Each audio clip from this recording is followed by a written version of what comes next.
नमस्कार मित्रों, आप सभी का लॉजिकल सनातन ज्ञान चैनल में स्वागत है। आज एक ग्रुप में मित्र ने प्रश्न किया है, लोगों की व्याख्या आप विज्ञान के अनुसार कैसे कर सकते हैं।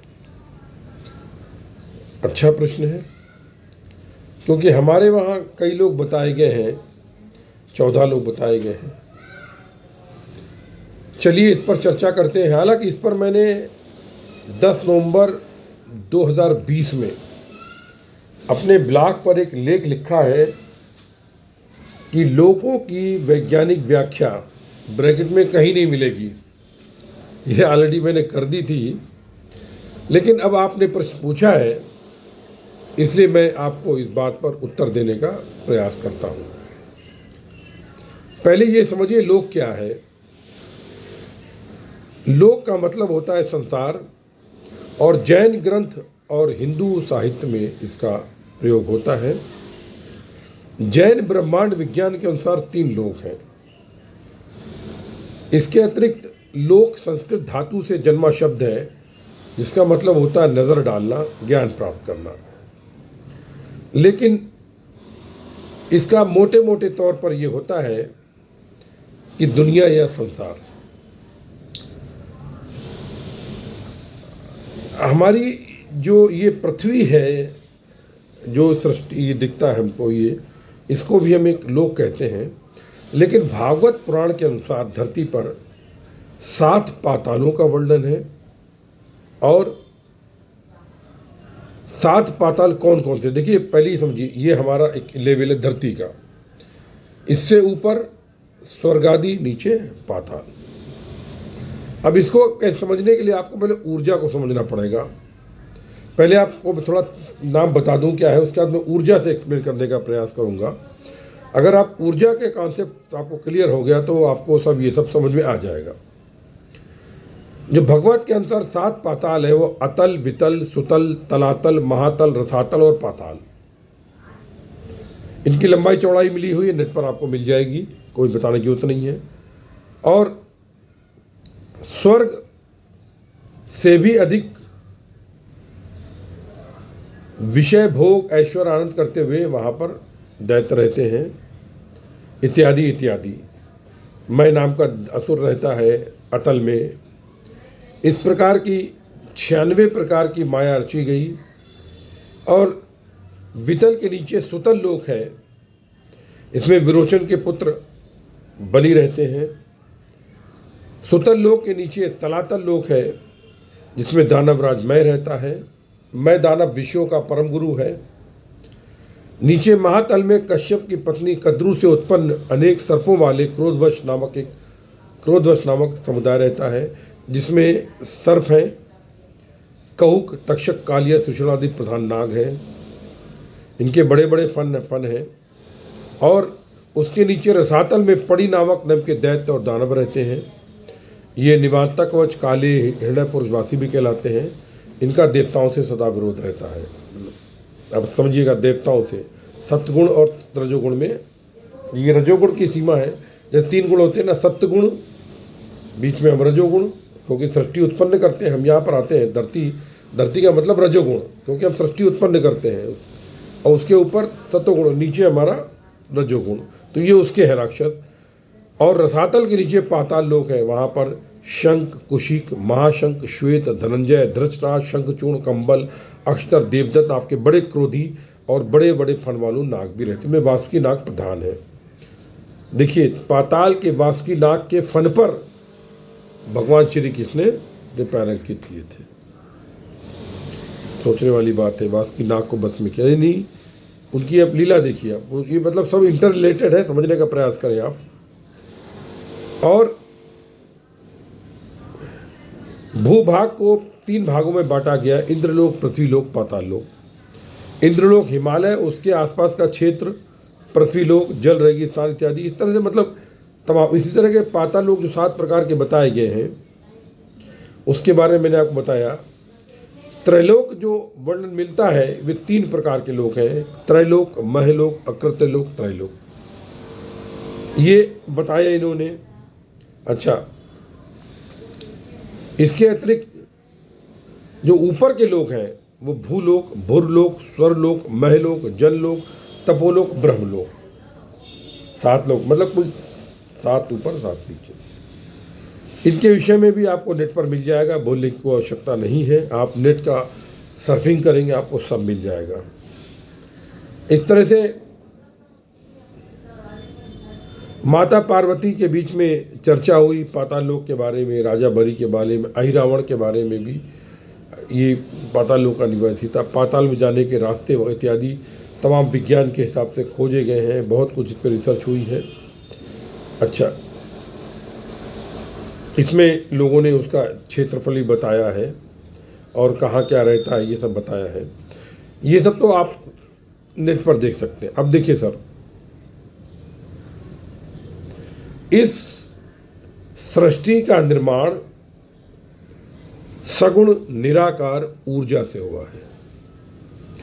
उस ऊर्जा में जब नाद हुआ, ईशत हास हुआ या बैंग हुआ, वट एवर यू से, ओम का ओंकार हुआ, मेरे हिसाब से ओंकार हुआ, क्योंकि आप देखिए हर ध्वनि के पीछे पुंग टंग वू म्याऊ, सबके पीछे ओम शब्द जो है आप देखो।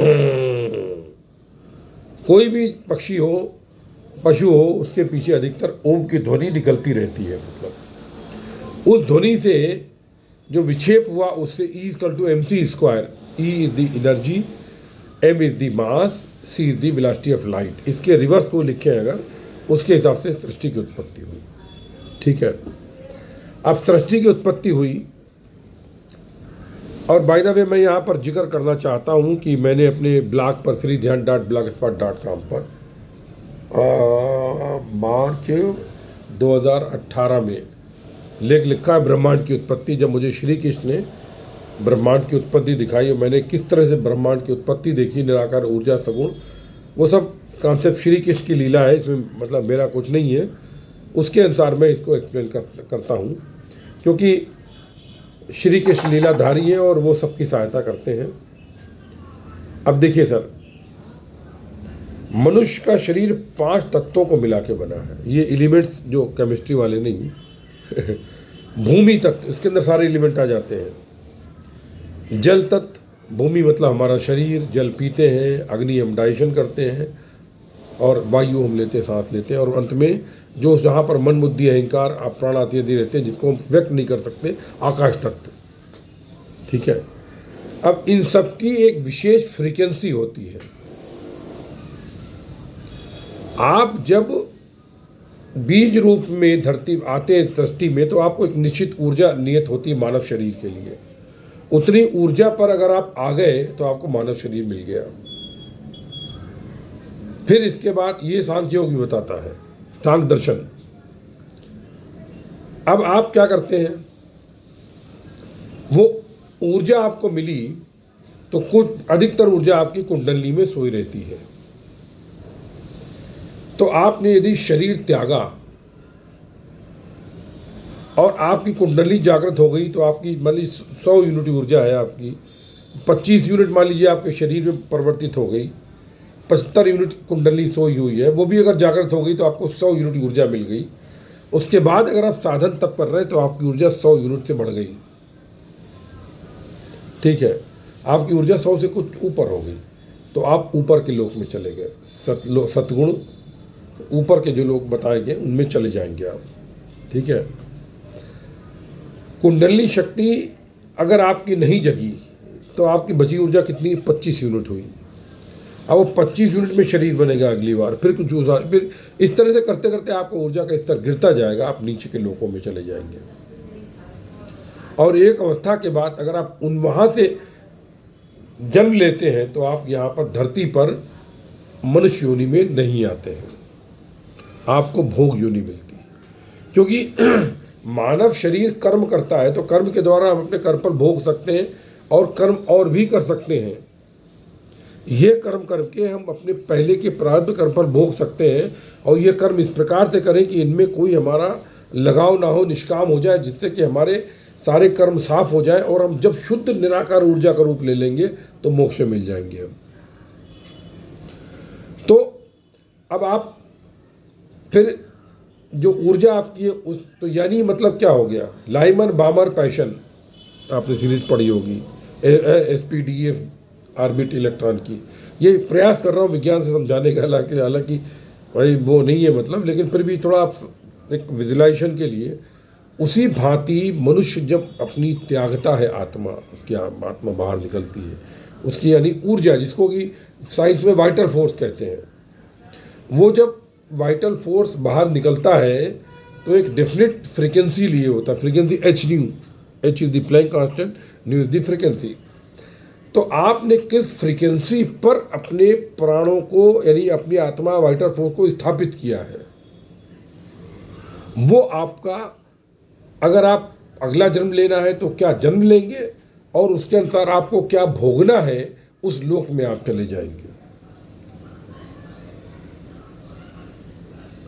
इसीलिए आप देखिए, जब हम समाधि लगाते हैं, जब हमको कभी हो जाती है, ध्यान होता है, आप देखिए आप कभी सोते हैं सपने में, सपना बहुत लंबा होता है, लेकिन आपको लगा कि 10 मिनट की कहानी है, लेकिन सो के उठते तो 8 घंटे बीत जाते हैं।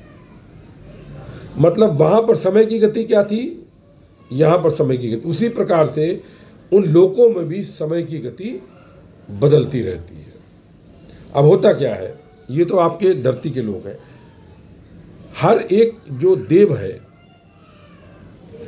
देव का मतलब मनुष्य ने अपनी, मनुष्य बहुत पावरफुल है, नारायण है मनुष्य, ब्रह्म है, यही वेद कहता है, यही विष्णु पुराण भी कहता है, नारायण पुराण जो नर नारायण, ये भी एक अलग कॉन्सेप्ट है, इस पर चर्चा नहीं कर सकते, समय नहीं है, तो क्लिप लंबा हो जाएगा तो मुश्किल हो जाएगी, फिर कभी चर्चा करेंगे, आप प्लीज पूछेगा। तो वो देव जो होता है वो आपके भाव के हिसाब से वो शक्ति, वो आकृति धर के आपके सामने प्रस्तुत हो जाती है, ये समझ लीजिए आप। मनुष्य में बहुत शक्ति है, तो उसने उस शक्ति को उस रूप में प्रकट होने के लिए मजबूर कर दिया था, इसलिए वो शक्ति उस रूप में प्रकट हो जाती है, उसकी एक निश्चित फ्रीक्वेंसी होती है। इसीलिए बोला जब कुंडली शक्ति जागृत होती है तो असीम ऊर्जा निकलती है। अब वो आपका शरीर संभाल पाता नहीं संभाल पाता है, और अधिकतर जो अपने आप एनर्जी कुंडली जागृत होती है, मनुष्य की मृत्यु भी हो सकती है। मेरा अनुभव है, मैं अनुभव से बता रहा हूँ, मेरी आत्मकथा पढ़ लीजिए आप, उसमें मेरे ब्लॉग पर दी हुई है। तो कैसे मरते से बचाता मैं, तो ये ऊर्जा का खेल है सब। अब होता क्या, आपने मान लीजिए माँ काली की भक्ति की, दुर्गा की भक्ति की, शिव की भक्ति, इन सब की डिफरेंट फ्रिक्वेंसी है, डिफरेंट भाव है तो डिफरेंट फ्रिक्वेंसी है। अब आपने प्राण त्यागे, आप उसमें लीन हो गए, तो आप उस फ्रिक्वेंसी पर गए और आप जाकर के सीधे दुर्गा लोक में बस गए, दुर्गा लोक में बस गए, आप शिव लोक में बस गए, आप जाके कृष्ण लोक में बस गए।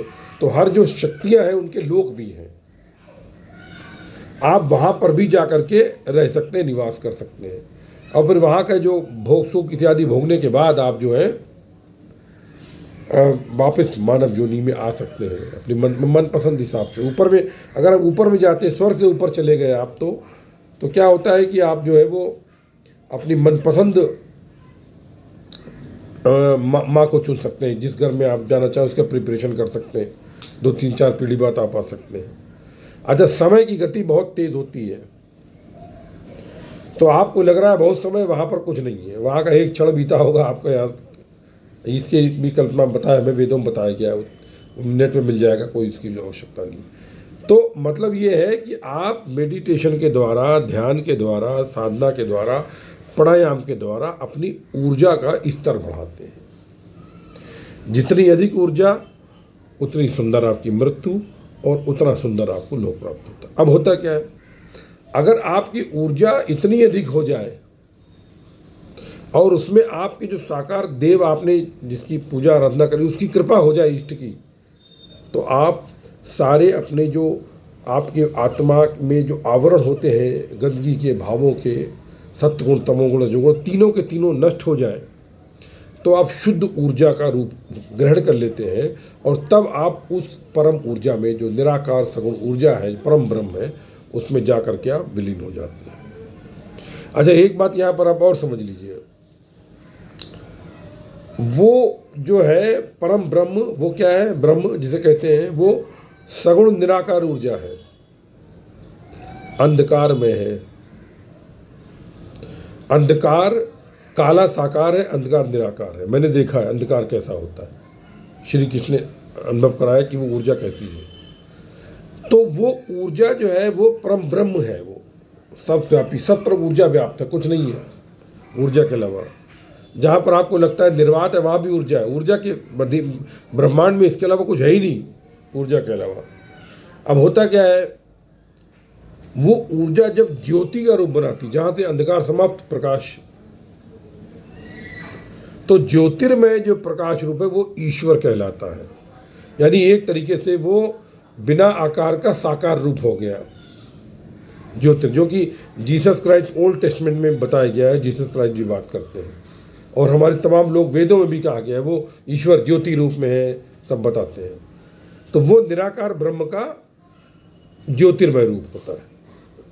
अच्छा, फिर वो ज्योतिर्मय रूप जब साकार रूप लेता है विभिन्न सृष्टि को चलाने के लिए, तो वो भगवान कहलाता है। और जब और अधिक वो भगवान भी जो होता है, वो फिर जब कुछ मनुष्य को देना चाहता है प्रकृति में, तो एक निश्चित चीज जो देता है तो वो देवता बन जाता है। इस तरीके से एनर्जी के स्तर घटते हैं। मतलब इसको हमारे वहाँ लोकों से भी समझाया है। 16 कला जो होती है, मतलब वो भी कला पे कभी चर्चा करूँगा। अभी 16 मिनट होने जा रहे हैं क्लिप के। इन्हीं शब्दों के साथ नमस्कार, जय गुरुदेव, जय महाकाली। आप सभी के आत्मा में उपस्थित परम ब्रह्म को नमस्कार है। बहुत बहुत धन्यवाद। सर्वत्र ब्रह्म, सर्वस्व ब्रह्म।